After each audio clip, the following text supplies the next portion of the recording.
Okay, so I'm making this video to talk about the reasons why I don't want to leave my baby to go back to work because it's getting close to that time when I'm supposed to be applying and everything, going back to work. And I already had a job that was being saved for me while I was pregnant. Um, and I lost it. I got fired because I kept calling in every day because I don't want to leave my baby. And he just turned 6 months old. And I just wanted to read some of this stuff that I found on why I don't want to leave my baby and the impacts that it can have on the babies, which is the negative impacts of a mom going back to work on babies. When a mother returns to work after childbirth, it can have several emotional, developmental, and practical effects on her baby, even if the child is healthy and thriving. Number one, emotional and attachment effects. Newborns form strong bonds with their primary caregivers, and returning to work can disrupt this. Mothers often report feelings of guilt, loss, and separation anxiety towards their baby. This emotion can this emotional strain can in turn affect the baby's emotional security. Babies may become more clingy, show increased fussiness, or display signs of stress if they sense the mother's emotional withdrawal or reduced availability. Emphasis on reduced availability because that's basically when you go back to work. Two, sleep disruption and routine changes. Nighttime feedings and the baby's waking patterns can be disrupted when the mother is away from home. This can lead to poor sleep for the baby, which is linked to irritability, difficulty settling, and even developmental delays.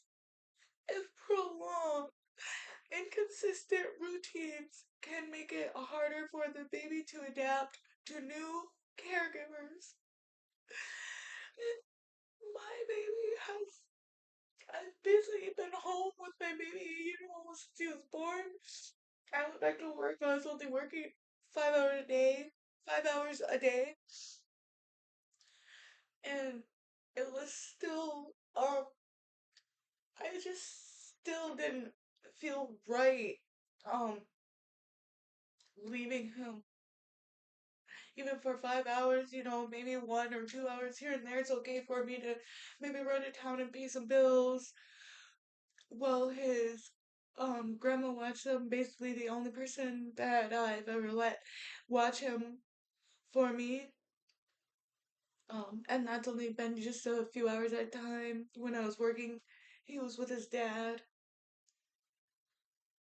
And he would go with his dad for me and his dad are together. So he would stay here with his dad for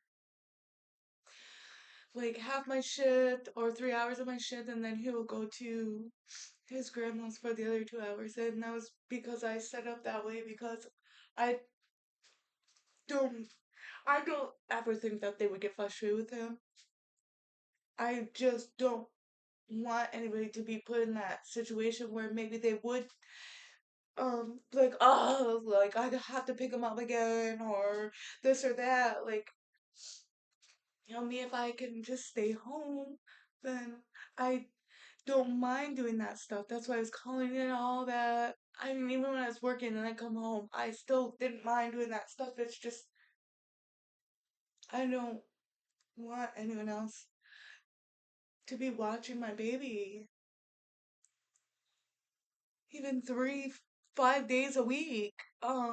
Okay, so next would be reduced parental presence and bonding.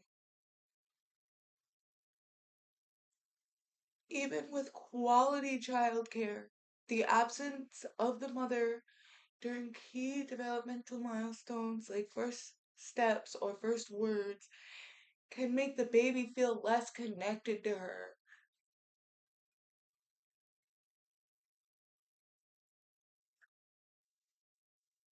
This can affect emotional regulation and attachment security, especially if the mother is also experiencing postpartum fatigue or depression. I'm not having postpartum. He is my most wonderful responsibility and joy. He is my number one. What makes me happy? Everything else stresses me out. Everyone calls me saying, "Oh, I need to ride to the store. I need this or that. I need you to do this for me or that, or go run something, whatever." Everything stresses me out except for that baby. He's he is my angel. He's what makes me happy. He's what makes me happy. And I don't think he's ready for me to leave him. Number four, increased stress for the child. Babies are sensitive to environmental changes, frequent transitions between home and work, changes in caregivers, and the mother's stress can increase the child's psychological, physiological stress markers, cortisol levels, potentially impacting growth, immune function, and long term emotional health. I'm sorry. Number five, parental mental health impact on. Oh god, I had a booger. Oh my god. I'm sorry. Parental mental health impact on care. If the mother experiences postpartum depression, anxiety, I've been having a lot of anxiety or guilt even when I start applying for jobs, then I'll just do half the fucking resume and then I'll just think of all the things that could happen to my baby. Oh, man.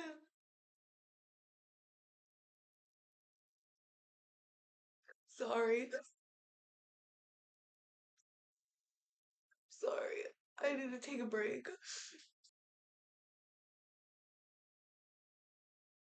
Okay, so my guy woke up. I had to put my hair up because he likes to eat it. That was not a fart, that was me scooting back. I swear to God, I was scooting back like that on my toilet seat.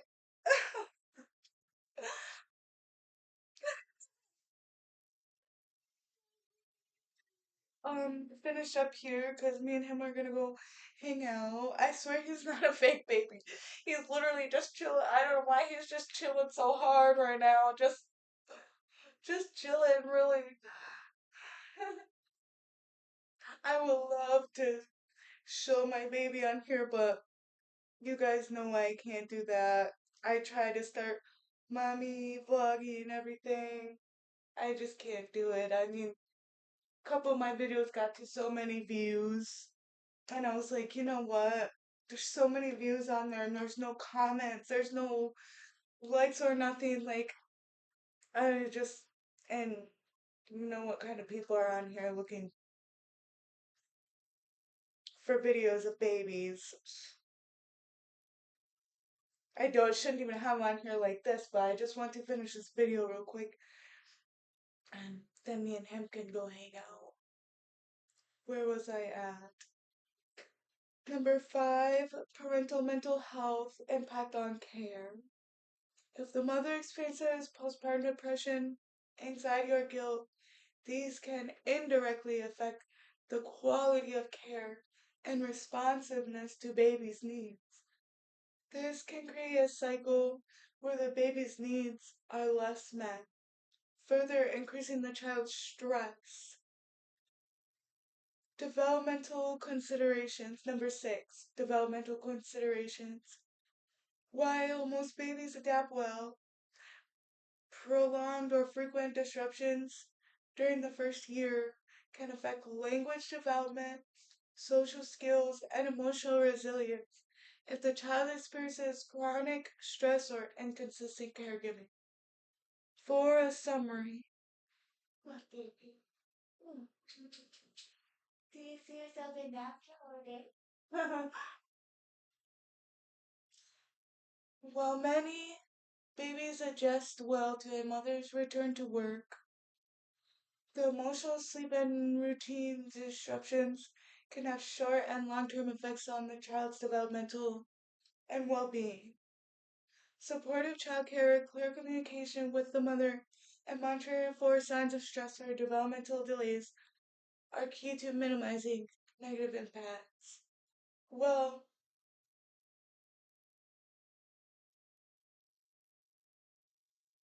what if some of us just don't want to have the negative impacts they have to minimize? We just want to stay home, some of us, with our babies. And, really, I just wish men could have more options to have more affordable jobs, to be able to afford to take care of their wives and babies, to for their wives to stay home. Or maybe just the government could just lower everything down, Well, if so many women would agree to stay home, I understand that there is women who wants to go to work. And I think they should be able to go to work, but I think there is a lot of us that are very willing to start staying home so that then maybe the government can lower down the bills and the cost of everything because they won't have to be paying all of us our paychecks anymore, so then they could lower the cost for our husbands to take care of us. Are you getting bored of mommy talking? Okay, he's getting bored, y'all, so we're gonna have to wrap this up, but just wanted to say one more thing about all of this. I really respect working women, and I do look up to you, and I wish I had the strength, but I don't. And definitely my baby, everybody's babies are different, and my baby is not ready for me to go back to work. He loves me. As soon as he wakes up, every time he wakes up, he smiles at me, you know, and he's 6 months old, but he is trying to talk already. He is. Um, I say, I love you. And he doesn't make the noise and the mouthing at the same time, but he tries. He'll make the sound, oh, he'll go, and then he'll go, he's trying to say love. He's trying to, or he'll do the opposite way. He'll go, and stick his little tongue out and then he'll go, ooh, ooh, ooh. Because I really pronunciate when I talk to him. I say, I love you. That's how I say it so he can learn how to use his lips. Also, I try teach him how we're communicating by if he's fussing when he starts fussing and I know it's time for his bottle, then I'll say, what is wrong? What is wrong?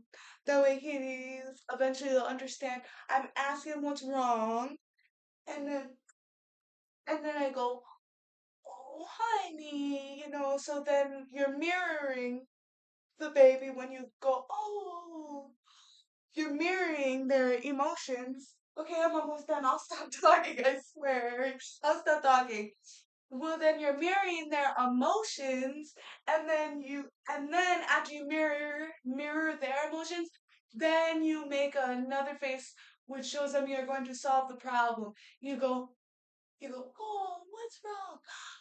I'll get you a bubba. I'll make you a bubba.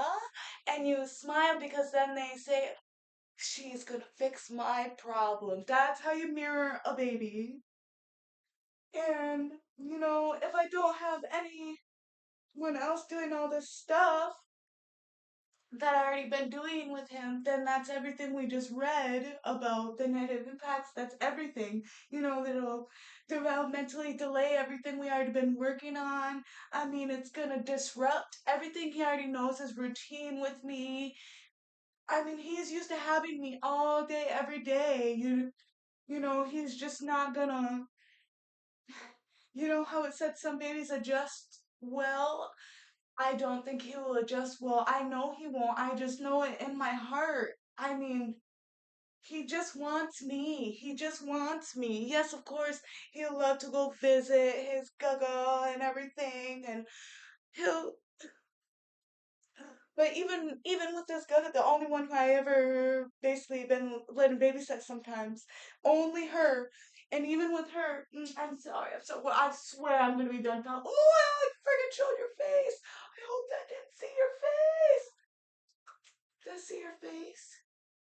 Okay, I'm almost done talking. Did that for this far? Did I see your face or no? I hope friggin' not. I'll just have to edit it out somehow. Well, anyways, I kind of forgot where it was, but I just don't think he's one of those babies that's just gonna say, "Oh, mom went back to work," because he's had me 24/7 for 6 months already, and actually at 6 months and at 1 year is when they're most having anxiety attachment or separation anxiety. So, anyways, he's getting really bored. We gotta go play, y'all. Sorry.